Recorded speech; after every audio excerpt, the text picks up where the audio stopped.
Hey guys, in this video I'm going to show you how to pay EasyPark ticket. So you generally manage and settle your fees directly through the mobile app. It's really convenient to use. So first thing you will need the credit card or these PayPal, Apple Pay, Google Pay options. Then start the session, open the app, and the map will automatically locate your parking area.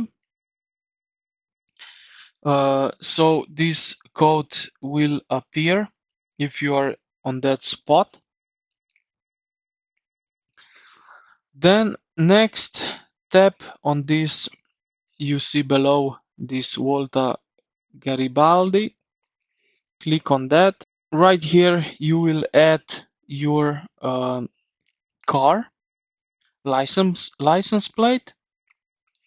When you are done with that, you will be redirected right over here where you can just spin the timer, and below you press the button continue, and this will start the parking session.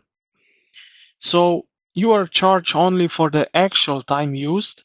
The fee is typically withdrawn from your linked card in 1 to 5 days after the session ends. Also on the EasyPark you can pay with SMS, but I think, for me at least, this app is really convenient and easy to use, so I'm using that. I hope this video helped you out. If it did, consider to like the video and subscribe to the channel. Thank you for watching, and I will see you in the next one.